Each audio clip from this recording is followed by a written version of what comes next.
तो चलिए स्टार्ट करते हैं कूलम लॉ। देखिए, मान के चलो एक चार्ज रखा है यहाँ पे Q1 और एक है Q2, ठीक है। तो ये इनको लाइन ज्वाइनिंग करने वाली है, ठीक है भाई। तो Q1 Q2 पर कुछ फोर्स लगाएगा, Q2 Q1 पर कुछ फोर्स लगाएगा। तो कूलम लॉ क्या है? उस फोर्स की कैलकुलेशन है कि Q1 Q2 पर कितना लगाएगा और Q2 Q1 पर कितना लगाएगा।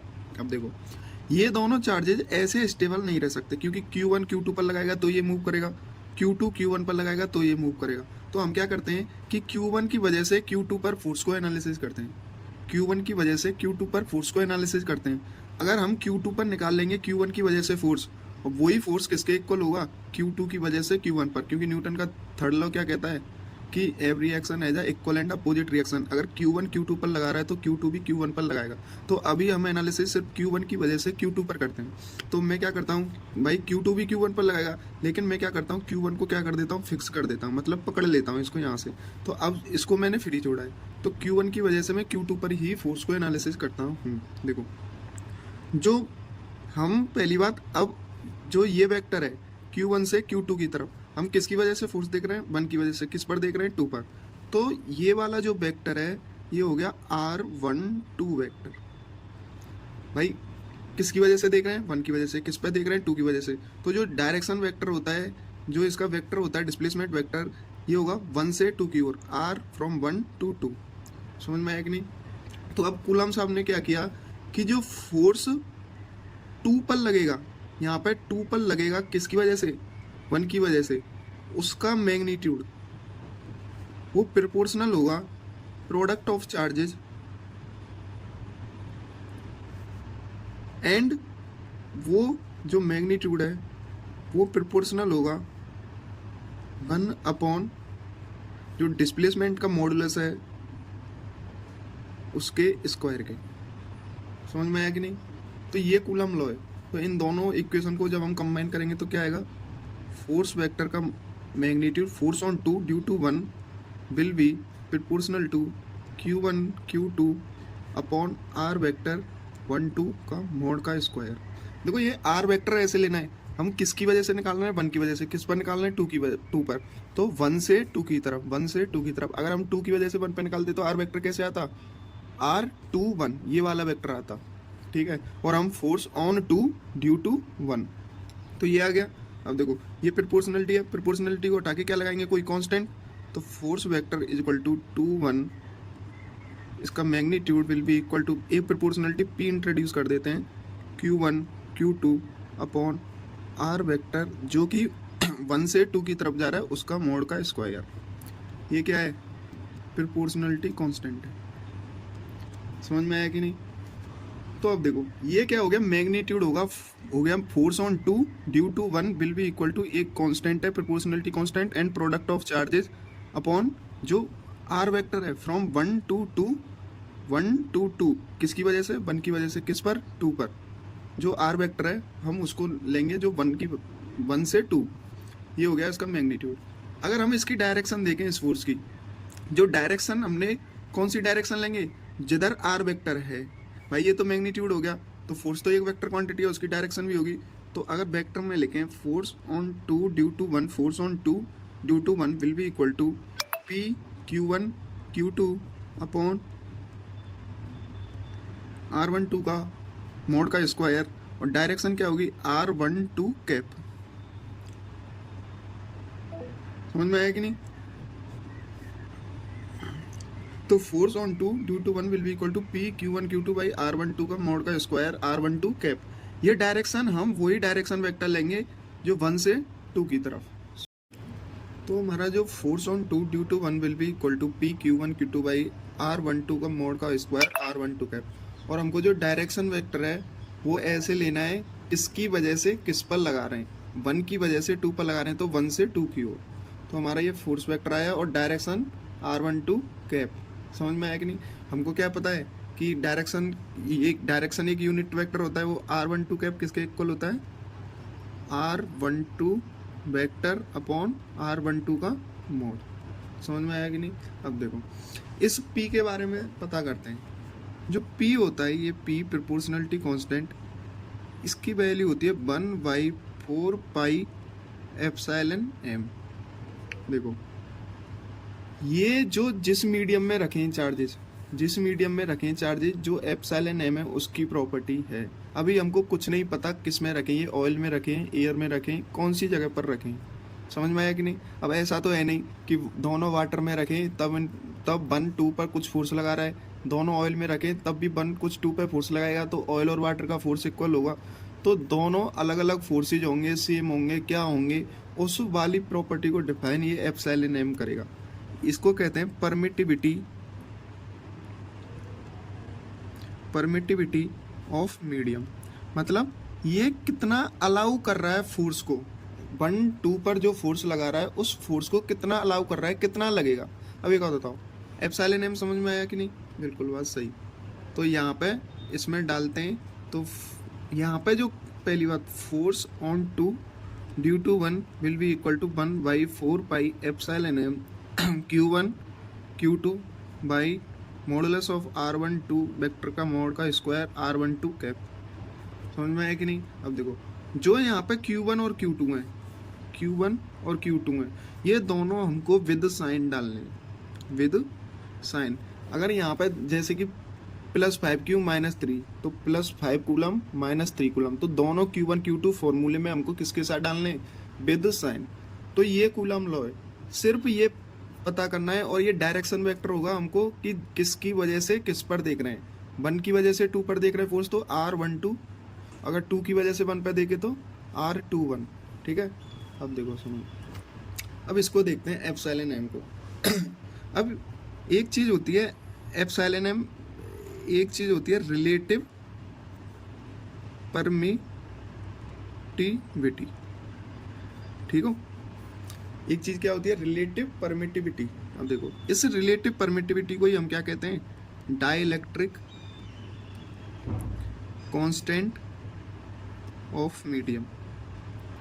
समझ में आया कि नहीं? अब देखो जो रिलेटिव परमिटिविटी होती है epsilon R, relative permittivity epsilon R. देखो किसी भी मीडियम के लिए एक तो परमिटिविटी डिफाइन कर रहे हैं, एक हम रिलेटिव परमिटिविटी भी डिफाइन कर रहे हैं। वो किसके इक्वल होती है? Relative permittivity of medium will be equal to epsilon M, मतलब permittivity of medium upon epsilon naught. ये एप्सिलॉन नॉट क्या होती है? एयर की परमिटिविटी, परमिटिविटी ऑफ एयर। समझ में आया कि नहीं? ये एयर की परमिटिविटी और ये उस मीडियम की परमिटिविटी जिसमें जो चार्जेज रखें उन दोनों का रेशियो लेंगे, तो उस मीडियम की जिसमें ये चार्जेज रखें उनकी क्या आ जाएगा? डाइलेक्ट्रिक कांस्टेंट या फिर रिलेटिव परमिटिविटी आ जाएगी। तो हम कह सकते हैं कि जो एप्सिलॉन एम है वो किसके बराबर है? Epsilon R M into epsilon not.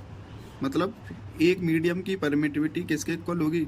Dielectric constant या रिलेटिव परमिटिविटी ऑफ उस मीडियम एंड एप्सिलॉन नॉट, दोनों में इंटू कर देंगे। अब देखो एक बात, जो फॉर एयर और वैक्यूम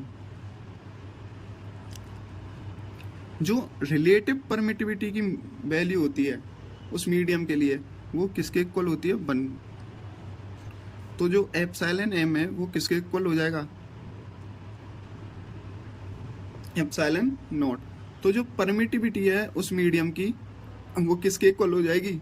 एप्सिलॉन नॉट के। जो एयर की परमिटिविटी है वो उसी के इक्वल हो जाएगी। जो समझ में आया कि नहीं? तो भैया यहाँ पे जो एप्सिलॉन नॉट की वैल्यू होती है वो होती है 8.8 इंटू 10⁻⁻14।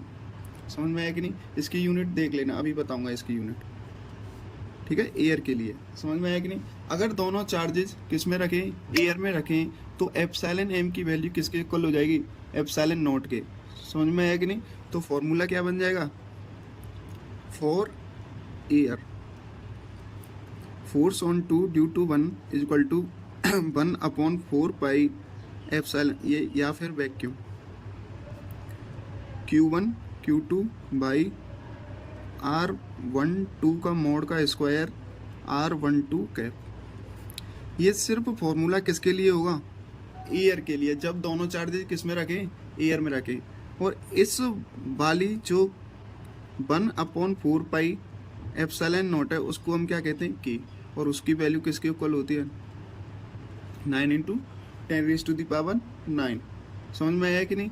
ये देख लेना क्या होगा, इसकी यूनिट होगी newton metre square upon coulomb square. समझ में आया कि नहीं। तो ये सिर्फ एयर के लिए के की वैल्यू 9 इंटू 10⁻⁹ होगी। समझ में आया कि नहीं। अगर किसी जनरल मीडियम, जैसे ये फोर्स है, फोर्स ऑन 2 इन जनरल,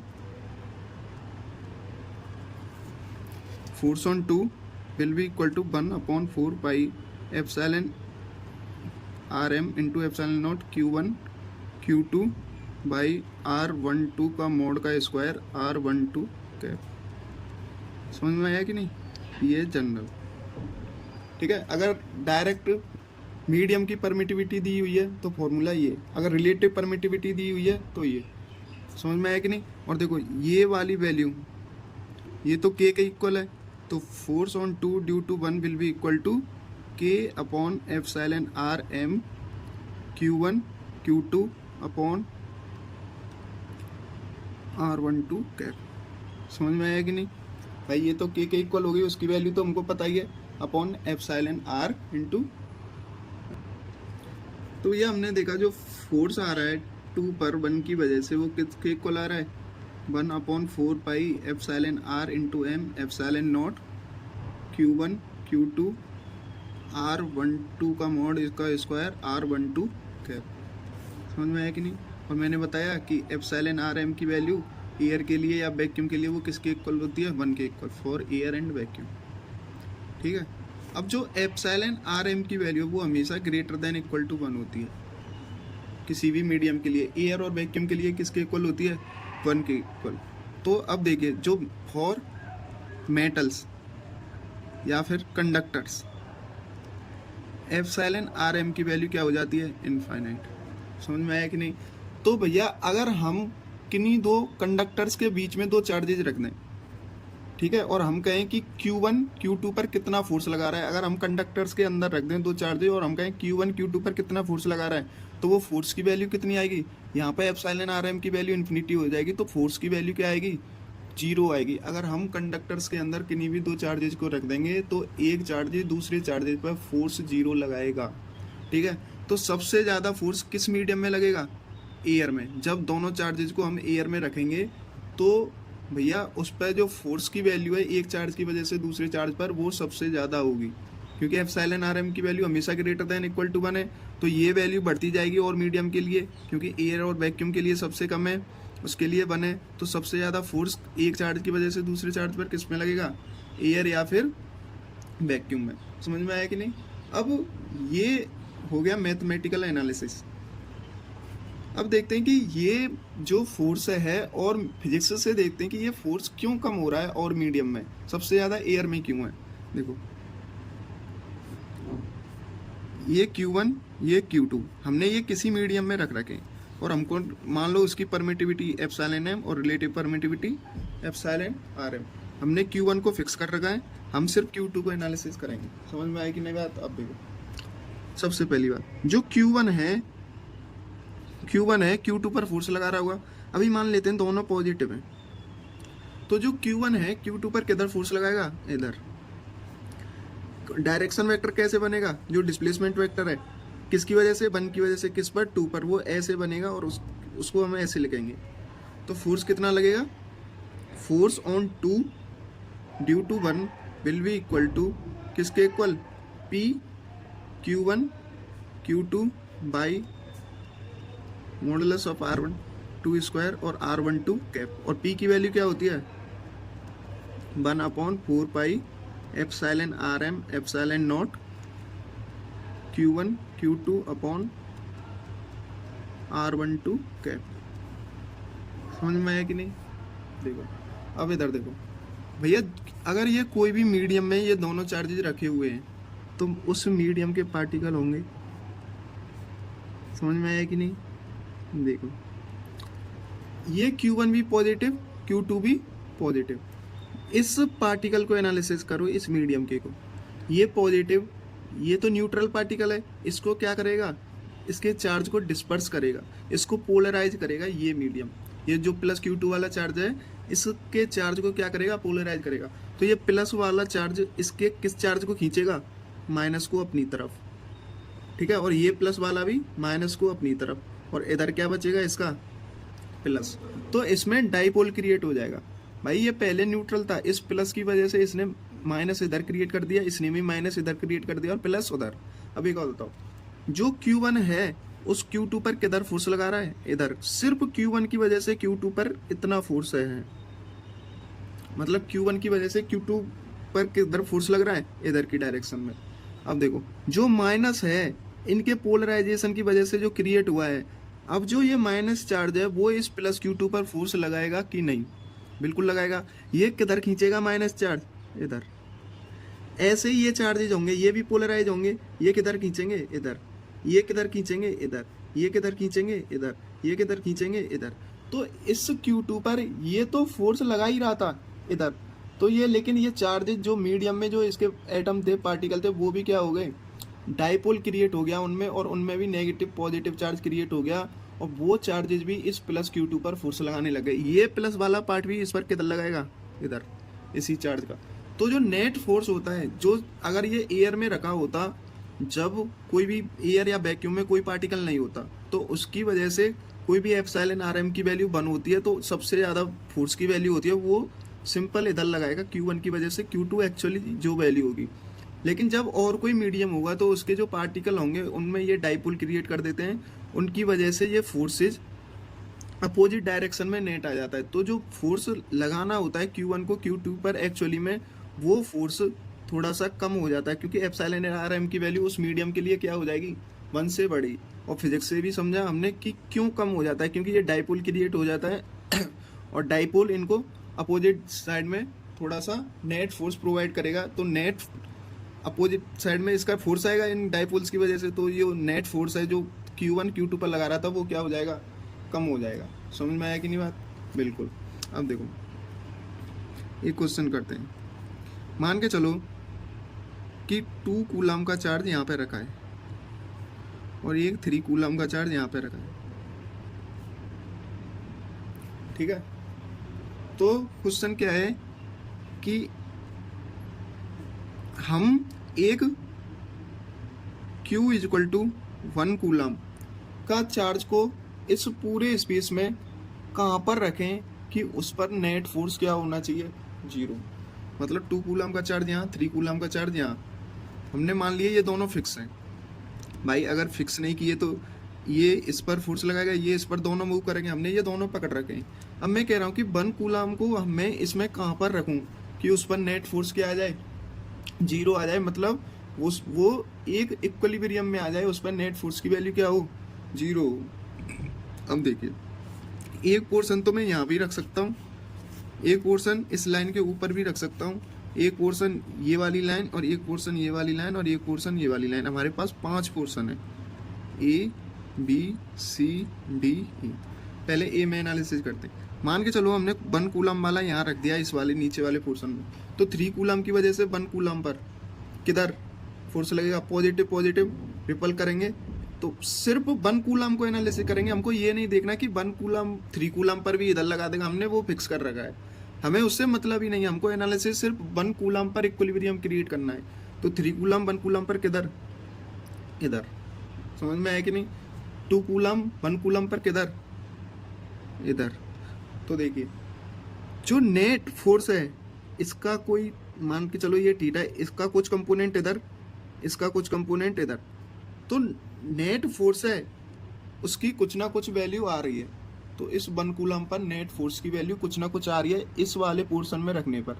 ये कभी भी वेक्टर कैंसिल नहीं करेंगे एक दूसरे को। तो हम ये 1 कूलम वाले चार्ज को इस वाले पोर्शन में नहीं रख सकते। समझ में आया कि नहीं, बिल्कुल आया। ऐसे मैं ऊपर रख दूँ, ठीक है। 2 कूलम किधर लगाएगा, इधर। 3 कूलम इधर। तो अब भी नेट फोर्स का कंपोनेंट कुछ ना कुछ आएगा। तो अब भी इस पर नेट फोर्स नॉट भी इक्वल टू 0, अब भी इक्वल नहीं होगा इस वाले ऊपर वाले रीजन में रखने से। समझ में आया कि नहीं। अब एक बार इधर देखते हैं सी में। मान के चलो 1 कूलम यहाँ रख दिया, 3 कूलम की वजह से 1 कूलम पे किधर, इधर। 2 कूलम की वजह से इधर। तो जो सी वाली लाइन है उस पर भी हम कहीं भी चार्ज को रख देंगे, वहाँ भी नेट फोर्स की वैल्यू कभी भी 0 नहीं हो सकती उस 1 कूलम पर। इसको देखते हैं। अगर मैं यहाँ पे रख दूँ 1 कूलम को 2 कूलम की वजह से इधर, 3 कूलम की वजह से भी इधर, तो इस वाले पोर्शन में भी मैं 1 कूलम को नहीं रख सकता, क्योंकि उस पर कभी भी नेट फोर्स की वैल्यू 0 हो ही नहीं सकती। अगर मैं बीच में रख के देखता हूँ एक बार, बीच में नहीं मतलब इस लाइन पे कहीं भी, 2 कूलम की वजह से इधर, 3 कूलम की वजह से इधर, तो हमको ये पता है कि अब ये दोनों अपोजिट में आ रहे हैं। अब ये इस लाइन पे कहीं ना कहीं ये दोनों वेक्टर एक दूसरे को कैंसिल कर सकते हैं, तो वहाँ पे नेट फोर्स की वैल्यू क्या हो सकती है, 0 हो सकती है। मान के चलो हमने यहाँ पे रख दिया, हमें नहीं पता ये x, तो ये कितना हो गया, अगर ये डिस्टेंस मान लेते हैं हम, क्या है, y है, समझ में आया कि नहीं, ये x, तो ये कितना हो गया, y माइनस एक्स। तो जो यहाँ पे 1 कूलम रखा है उस पर 2 कूलम की वजह से किधर फोर्स, इधर, 3 कूलम की वजह से इस 1 कूलम पर किधर फोर्स, इधर, और ये दोनों फोर्सेस क्या होने चाहिए, इक्वल, तभी ये इक्विलिब्रियम में रहेगा। ठीक है, मैं मान के चल रहा हूँ ये एयर मीडियम है। ठीक है, तो एप्सिलॉन आर एम की वैल्यू कितनी हो गई, 1, तो पी की वैल्यू क्या आ जाएगी, 1/4 पाई एप्सिलॉन नॉट, यही क्या हो जाएगी की। ठीक है, तो कितना फोर्स लगेगा, force on 1 due to 2 will be equal to, उसका मैग्नीट्यूड लिख रहे हैं सिर्फ हम, के Q1 Q2 with sign 2 to 1 1 × 2 upon R12 का मोड का स्क्वायर। तो हम किस पर निकाल रहे हैं, 1 कूलम पर, किसकी वजह से, 2 कूलम पर, तो डायरेक्शन वेक्टर ये, समझ में आया कि नहीं। और इसके मोड का स्क्वायर करना है, इसका मोड कितना है, x का स्क्वायर, ये हम सिर्फ मैग्नीट्यूड निकाल रहे हैं, समझ में आया कि नहीं। तो ये कितना आया, 2k/x²। ऐसे ही हम फोर्स ऑन 1 ड्यू टू 3, ठीक है, किसकी वजह से, 3 की वजह से 1 पर, कितना, एयर में रखें, के Q1 Q2 3 × 1 3 upon direction vector है उसका मोड का स्क्वायर।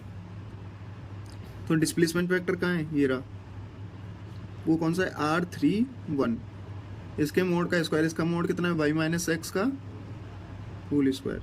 और ये दोनों फोर्सेज आपस में क्या होनी चाहिए, इक्वल, मतलब 2k/x² will be equal to 3k/y minus x²। कैसे किया गया, 2y माइनस एक्स का स्क्वायर इक्वल टू 3x²। 2 को अंदर ले जाते हैं, √2, ये होल स्क्वायर हो गया 3x², तो √2y minus x equal to 3x।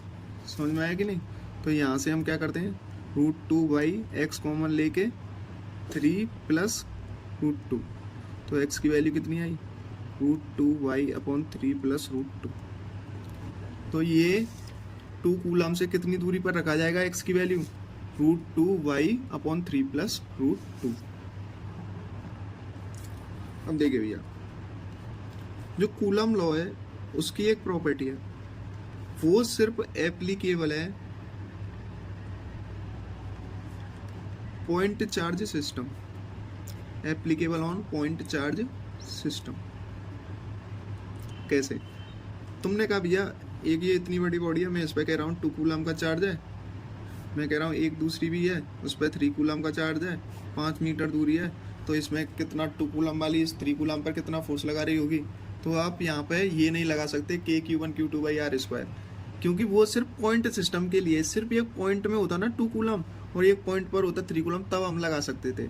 तो जब ये बड़ी बड़ी बॉडी होती है, मतलब पॉइंट चार्ज सिस्टम नहीं होता है, तो coulomb law not valid for जो बड़ी वाली बॉडी होती हैं, ठीक है, उनके लिए जो कूलम लॉ वो वैलिड ही नहीं है। सिर्फ किसके लिए, पॉइंट चार्ज सिस्टम, बिल्कुल पॉइंट चार्जों के लिए, एक फोर्स की वजह से दूसरे फोर्स पर, दूसरे चार्ज पर कितना फोर्स लगेगा उस पर सिर्फ एप्लीकेबल है कूलम लॉ। समझ में आया कि नहीं। अब देखो भैया, मान के चलो एक यहाँ पे 2 कूलम रखा है, एक 3 कूलम, ठीक है। अब देखो, इसको मैं फोर्स निकालना चाह रहा हूँ 3 पर 2 की वजह से, तो वो कितना होगा, फोर्स ऑन 3 ड्यू टू 2, ये एयर मीडियम है, तो k Q1 Q2/2 की वजह से 3 पर, तो ये डायरेक्शन वेक्टर या डिस्प्लेसमेंट वेक्टर ये बनेगा, R2 किससे जा रहा है, 2 से किसकी तरफ, 3 की तरफ, ये वेक्टर। तो इस R23 का मोड का स्क्वायर R23 कैप। समझ में आया कि नहीं। तो अब देखो, ये -3 कूलम मान लेते हैं, समझ में आया कि नहीं। तो फोर्स ऑन 3 ड्यू टू 2, इसको मैं, जो इसका मोड है ना R23 वेक्टर का मोड, इस वाली दूरी को मैं 2 मीटर मान लेता हूँ। तो भैया force on 3 due to 2 will be equal to K, तो के ही है, ठीक है, के की वैल्यू 9 × 10⁻⁹। Q1 कितना है 2 कूलम, Q3 कितना है -3। मैंने बताया था साइन के साथ डालना है, वो अपने आप फोर्स डायरेक्शन वगैरह सब कुछ दे देगा। अपॉन R23 का मोड का स्क्वायर, मोड कितना है 2 मीटर, उसका स्क्वायर 4, R23 कैप। समझ में आया कि नहीं? तो देखो force on 3 due to 2 will be equal to -6K/4 R23 cap. अब देखो फोर्स की डायरेक्शन क्या आई है, हमको अपने आप नहीं सोचना है, ये फॉर्मूला अपने आप दे देगा सारी चीज़ें, क्योंकि वेक्टर फॉर्म में। देखो नेगेटिव ऑफ R23 कैप, हमने R23 किधर माना है इधर, उसके नेगेटिव साइड में फोर्स वेक्टर की डायरेक्शन आ रही है फोर्स ऑन 3 ड्यू टू 2, जो 2 3 पर -3 वाले पर जो फोर्स लगा रहा है उसकी डायरेक्शन -R23 कैप आ रही है, मतलब नेगेटिव इस वाले वेक्टर के, मतलब इस वाले वेक्टर के नेगेटिव किधर इधर। तो देखो इसने अपने आप ही डायरेक्शन दे दी, और मैग्नीट्यूड कितना है ये रहा, ये वाली क्या है डायरेक्शन। समझ में आया कि नहीं? हमको सिर्फ इस फॉर्मूले में रखना है, Q1 Q2 साइन के साथ रखने। पोजीशन वेक्टर हमको ये जो डिस्प्लेसमेंट वेक्टर है, सॉरी, ये ऐसे बनाना है कि जिसकी वजह से किस पर देख रहे हैं, ऐसे बनाना है। अगर 3 की वजह से 2 पर देखते तो ऐसे। देखो मैं अब एक बार इसकी वजह से इस पर लिख के दिखाता हूँ। Force on 2 due to 3 will be equal to K 2 coulomb -3 coulomb. अब कौन सा वेक्टर लेते, 3 की वजह से 2 पर, तो हम ऐसे वेक्टर बनाते, R3 to 2 ऐसे जा रहा है। अब उसका मोड का स्क्वायर R3 2 कैप ऐसे रखते फॉर्मूले में। तो देखो -6K, देखो अब इसने डायरेक्शन क्या आ रही है कि जो 2 पर फोर्स लग रहा है 3 की वजह से, उसकी डायरेक्शन आ रही है negative of -R32 cap. R32 किधर है इधर, तो उसका नेगेटिव किधर इधर, मतलब 3 वाला भी 2 पर किधर फोर्स लगा रहा है इधर। देखते हैं ये नेगेटिव पॉजिटिव को इधर ही खींचेगा। तो ये फॉर्मूला अपने आप ही आंसर कैलकुलेट करके देगा विद डायरेक्शन, और मैग्नीट्यूड ये है ही है, अपने आप दिमाग लगाना ही नहीं है हमको, ये अपने आप दे देगा। सिर्फ हमको ये डिस्प्लेसमेंट वेक्टर बनाना है, जिसकी वजह से जिस पर फोर्स लगा रहे हैं उस डायरेक्शन में डिस्प्लेसमेंट वेक्टर लेना है। समझ में आया कि नहीं? अब देखिए एक और क्वेश्चन सॉल्व करते हैं। मान के चलो एक ये चार्ज है, ये रखा है 1, 2, 3 पर, ठीक है, ये 2 कूलम का चार्ज है, ये 4 कूलम का चार्ज है, ये रखा है 2, 5, 6 पर, ठीक है। तो हमको फोर्स बताना है 4 पर ड्यू टू 2। अगर हम फोर्स 4 पर बता रहे हैं 2 की वजह से, हमको 2 को दिमाग से हटा देना है, बस 4 पर एनालिसिस करना है इसकी वजह से, बस। फिर हमको 2 को नहीं देखना वो कहाँ जा रहा है, उसका क्या हो रहा है, सिर्फ हमको 4 पर फोर्स लिखना है इसकी वजह से। तो क्या लिखेंगे, force on 4 due to 2 will be equal to area K Q1 Q2 upon position, वो डिस्प्लेसमेंट वेक्टर का मोड का स्क्वायर। डिस्प्लेसमेंट वेक्टर क्या बनेगा, 2 की वजह से 4 पर, तो 2 से 4 पर ऐसे बनेगा, 2 से 4 पर ऐसे, तो R24 स्क्वायर R24 कैप। तो force on 4 due to 2 K 2 × 4 8 with sign डालते हैं इनको, मैंने लिखा भी है, R24 का मोड का स्क्वायर, तो R24 का मोड अपॉन R24 का कैप। समझ में आया कि नहीं? अब देखो R24 के मोड का स्क्वायर, पहली बात जो R24 कैप है वो किसके इक्वल होता है, कोई भी यूनिट वेक्टर किसके इक्वल होता है, अपना वेक्टर अपॉन मॉडुलस ऑफ अपना वेक्टर। समझ में आया कि नहीं? ठीक है, तो इस वाली चीज को यहाँ पे डालते हैं। समझ में आया कि नहीं? इस वाली चीज को यहाँ पे डालते हैं, या फिर अलग अलग सॉल्व कर लेते हैं। देखो पहली बात R24 वेक्टर किसके इक्वल होगा, R24 वेक्टर किसके इक्वल होगा, R4 का position vector minus R2 vector. ऐसे तो करते हैं R4 माइनस R2, मतलब R4 माइनस R2, 2 में से बन गया, x x वाले में से घटाओ, y y में से, z z में से, 2 1 में से गया 1 i कैप, 5 2 में से गया प्लस के 3 j कैप, 6 में से 3 गया 3 k कैप। ये क्या आया, समझ में आया कि नहीं? अब इसका मोड किसके इक्वल आएगा, इसका मोड √1 + 9 + 9 तो इसका मोड किसके इक्वल हो गया, R vector 2 4 is equal to √19। समझ में आया कि नहीं। और R24 की कैप कितना इक्वल हो गया, R24 का cap is equal to R24 vector upon modulus of R24। वो किसके इक्वल हो जाएगा, I cap plus 3j cap plus 3k cap upon √19। तो अब हमको R24 कैप की वैल्यू भी पता है और इसकी वैल्यू भी पता है। R24 का मोड √19 का स्क्वायर यहाँ पे 19 रखेंगे और R24 कैप की वैल्यू ये